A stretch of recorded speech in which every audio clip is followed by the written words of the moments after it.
out here. I'm going to talk to you guys about 5 steps to get your AI models to recommend your e-commerce products. I have given a good amount of talks on AI at some of the events and with some like Ritu and Steve and some others over the last couple years. But I wanted to nail specifically into this topic because I think it's uniquely powerful when it comes to actually generating a practical result with more sales. Cool. A little bit more about myself. Again, as I said, I'm co-founder of AMZ Insiders. We help brands scale in the e-commerce space. We also have a software company, a longtime e-commerce seller.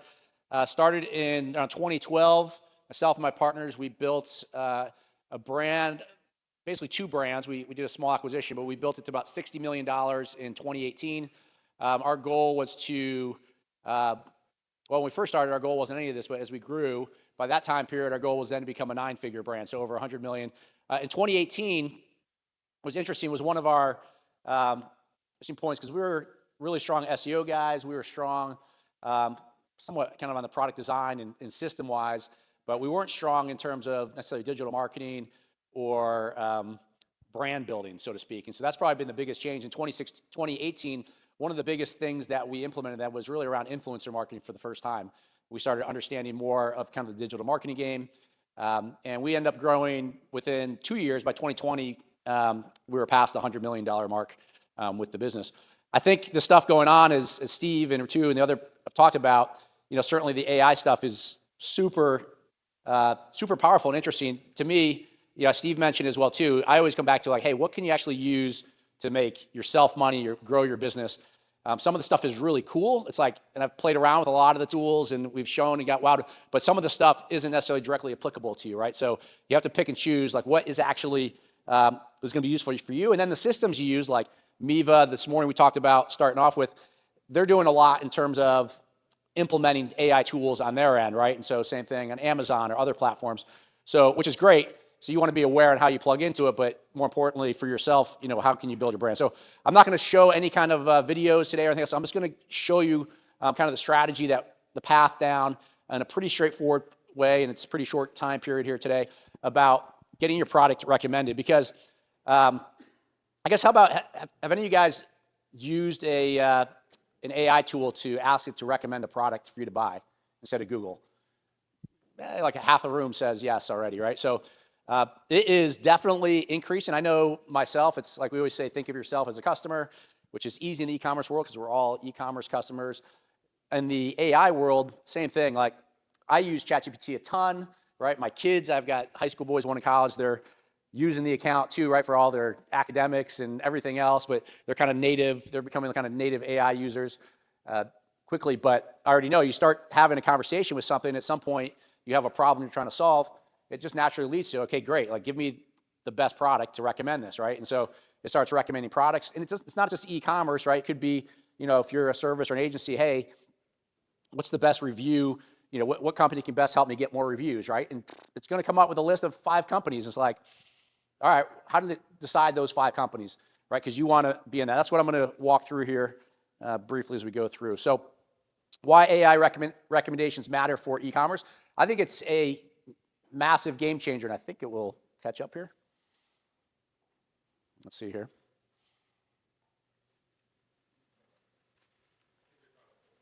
Okay, it's coming. All right. Okay, yeah. I heard from the speakers it's just a little bit delayed, I assume. But why AI recommendations matter for e-commerce, and maybe the bullet points won't come up as quickly. I just have to wait. Okay. All right. Cool. Well, I'll just talk through it anyways. But the couple things. One is there's kind of 2 different things at AI in terms of AI models. There is the AI-driven platforms like ChatGPT, Claude, Grok, Perplexity, DeepSeek. And these are going to, again, heavily influence purchase decisions. And basically AI, as I mentioned, is basically becoming the new search engine, right? And so brands that have optimized for this are just going to have a huge head start. The thing about whether it's AI or really whether any problem, it's not about can you get to the right answer.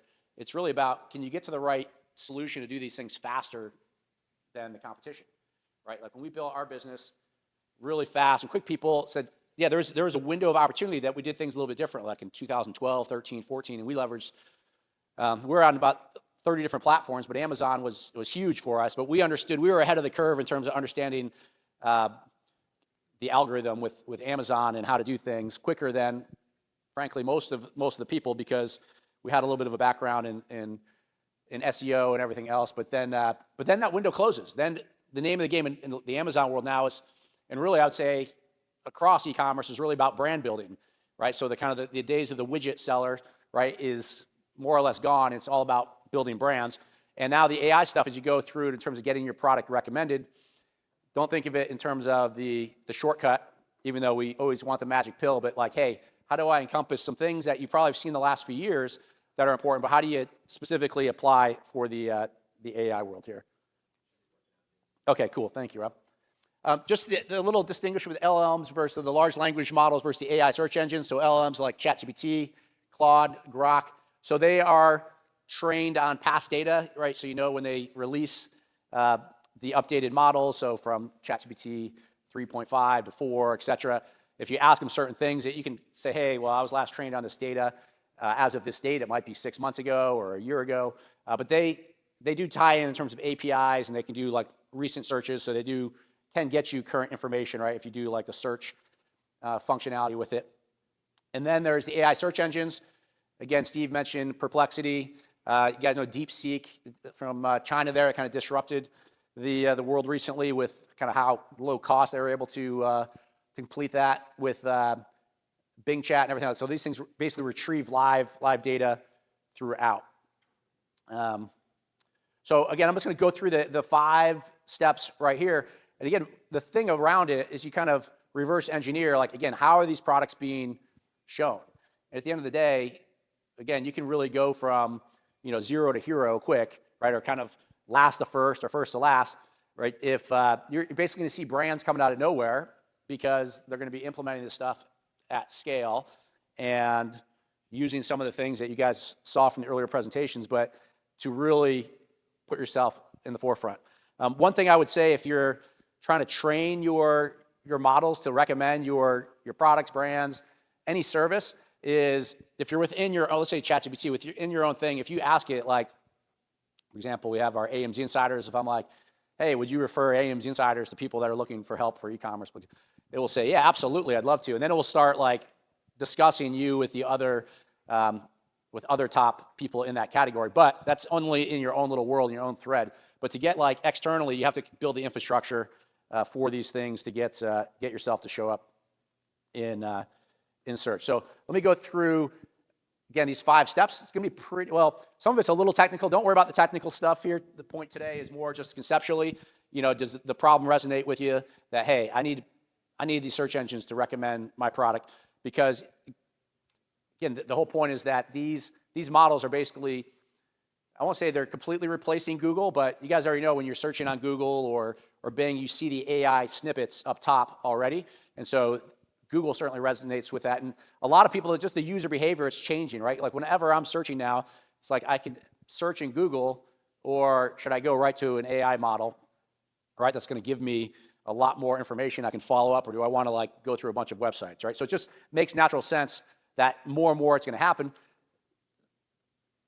Almost, I don't say remarkably, but there's a huge percentage of people that aren't there yet, though, too. So it's amazing what a small percentage of people, like of e-commerce, is being driven. But within the next, the rest of 2025 here, it's projected to kind of dramatically increase by the time we get to the fall and for the next holiday season here.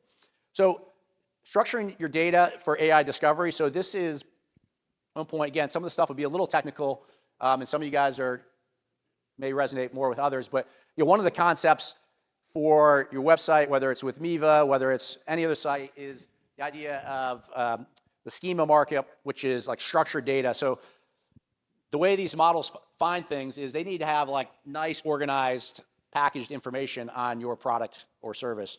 So as opposed to just like a blog or just a dump of like what your company does, but like very specific feeds in terms of like what your product is, what your price is, review information. So the easier you can kind of package that for the platforms to find, the easier it can search and represent you. So again, I know on Miva side, I believe they have some of this built in terms of doing that for you. I know this morning they talked about some of the other AI tools they're building.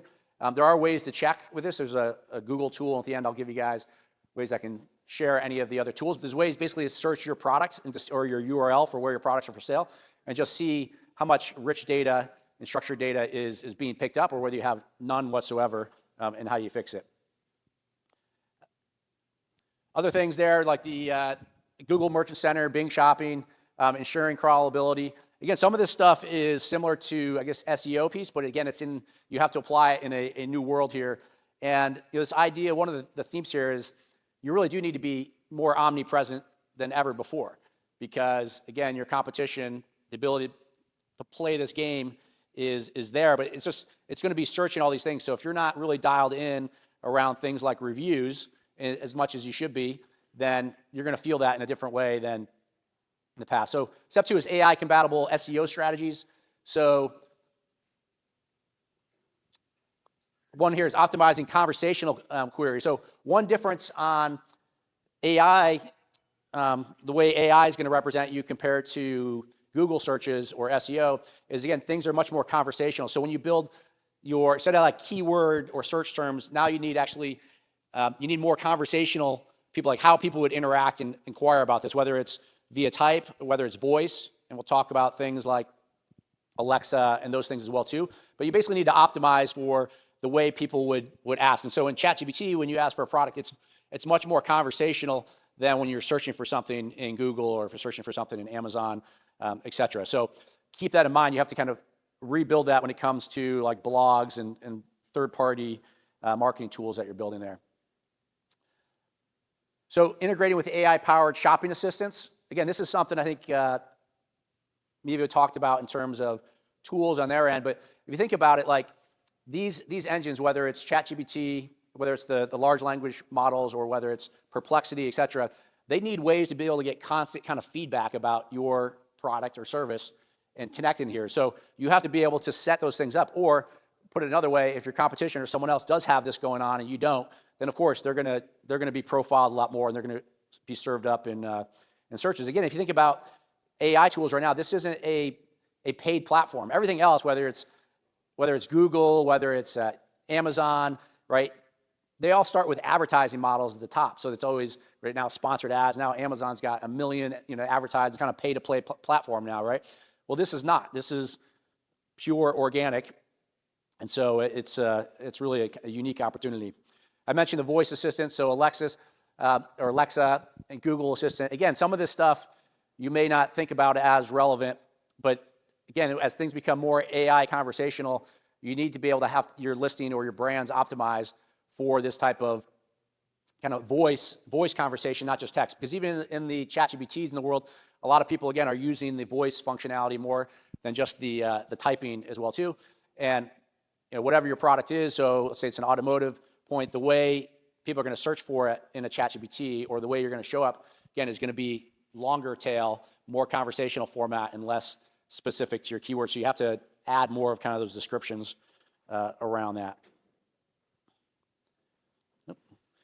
The other one in there, just the point was made earlier too around Amazon. I think the bad marketing discussion. Yeah, he was bringing that up. Whether you sell on whatever the platform is, we always viewed we were platform agnostic. We sold on 30 different platforms with our big brands. Yes, we had huge amounts of sales on Amazon, but we just view that as our distribution platform, right? In this world here, I think most people, obviously, Miva, especially at the enterprise level, but thing around Amazon or some of these other platforms is, and I like the strategy around, hey, you may not have all your products up there. You may have it kind of as a leader to attract and then pull people off into your own sites. But it is important, right? Because there's a lot of relevancy for these sites. So a lot of these things around how do you get showing up in the rankings is just around where else are you the most relevant and most trusted sources, right? So obviously Amazon is going to be very strong there in the marketplaces. So you want to be optimized around that. And I mentioned, I think, reviews, right? So reviews is a big one as well too. Actually, I think it was, the point.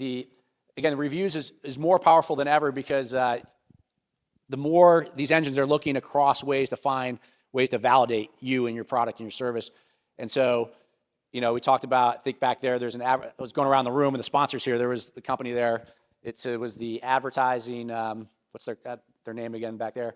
But when I was talking about the reviews, I was like, oh, this is like more relevant than ever because you've got to find ways to get that. So reviews, the other big one is Q&A. So question and answers are really important and really valuable too, because those are ways that those will all be scraped by these models one way or the other. And so the more you can help the models and push this stuff back in. But the Q&As are really good because they're kind of in that format of more conversational style, right? People are asking questions. You have like on Amazon, they have the Q&A, but you can scrape that stuff and push it out into your own stores and sites. But that data is just really important because, again, it just gets really descriptive around, what your product and service is. Again, going back to Steve's presentation, he was doing the example with himself. Like, it's just taking a guess, right? Well, the point with your products, it's the same thing. It's going to kind of take a guess with your product, and if it asks for, it's not going to really rank you above. But if you start giving it a lot of specific information and the Q&As and the reviews, and it has access to all of that, then yes, you're going to become a lot more relevant to the one. Now, I'm going to show you an example here of one brand that's doing this really well.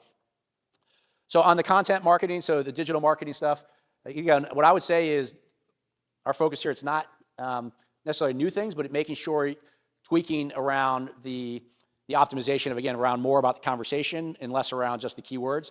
So long form blogs, YouTube, if you do podcasts as well too, again, you want to make sure it's very easy to grab the transcripts of those podcasts, and you want that out there in written format, right? So you want that wherever you can, so those things can be picked up and fed back in to represent your brand there. And the other ones too, I said PR, media outreach, industry reviews. I said PR stuff is probably some of those things I think we've gotten away from the last couple of years, and like, oh, we've got to fire some of these things back up in ways that, again, are strategic to feed these AI models around there too. Things like Reddit and Quora, again, these are really powerful platforms as well too.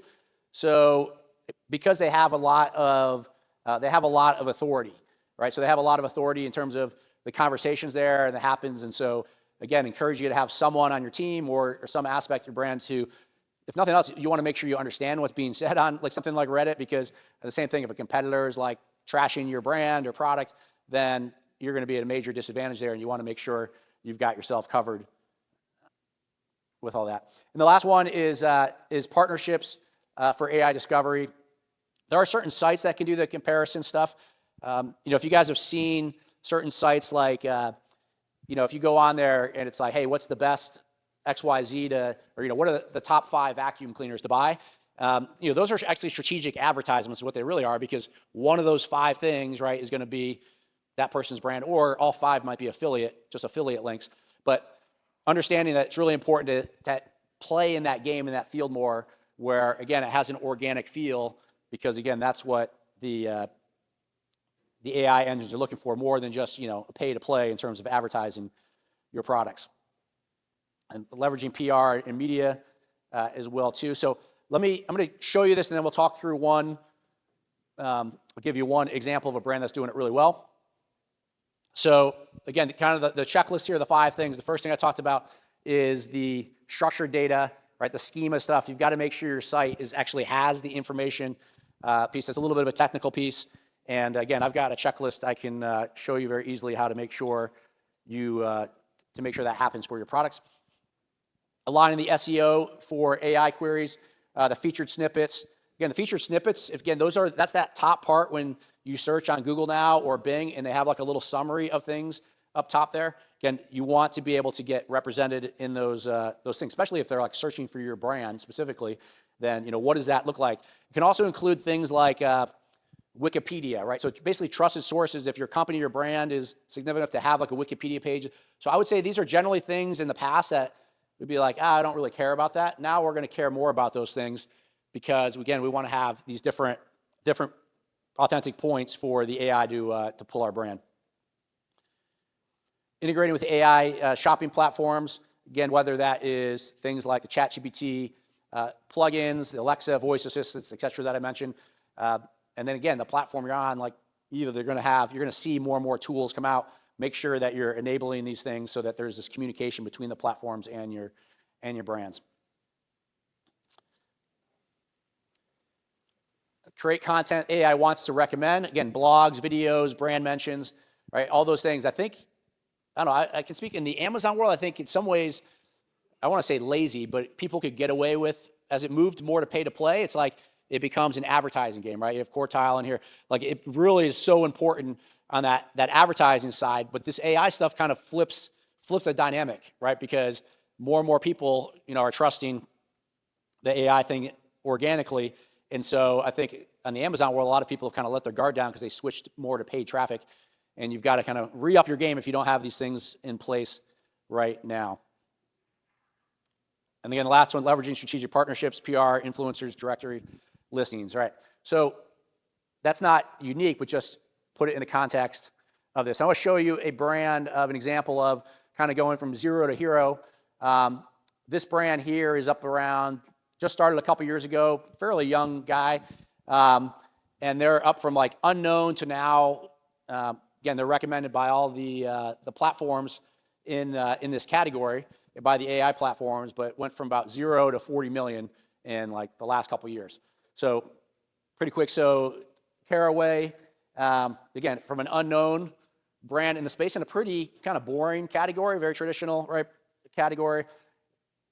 They went ahead and executed some of these strategies around the influencer partnerships, the SEO, really optimizing the things that now work for the AI engines as well too. It's probably a little hard to see there, but it's essentially the strategy that I walked you through. So it's AI-driven SEO content, brand mention and reviews. Like you've got to kind of, I won't say not game the system, but you've got to make sure you focus on this stuff. So your Google reviews, make sure, of course, your reviews on Miva that they're enabled, right? You've got to have more of that. You've got to have the Q&A content as well too. You've got to have the structured data constantly updating the systems so it knows and understands what your product is, what your offering is, any latest changes on it, maybe new features that you're rolling out or new versions of your product as well too. And I mentioned they're at $40 million in revenue, basically from a startup from a couple years ago. Massive growth in the space, and now about half their sales now are from organic and AI-driven traffic versus the paid side, which again, on your models, whether you're using, if you're on Amazon, then you're using the Amazon advertising platform a lot, or through other channels, through Meta or through Google. The name of the game is where you really can drive your margin, of course, is the more you can drive your organic traffic to get there. And again, this AI aspect is a game changer. And again, brands are going to be popping up in this 2025, or that started last year, that are going to be, again, zero to hero. Like, wait a minute, I've been in this space. Who are these guys? And they're going to be all over the place because they're going to be really focused on these different components to make themselves relevant.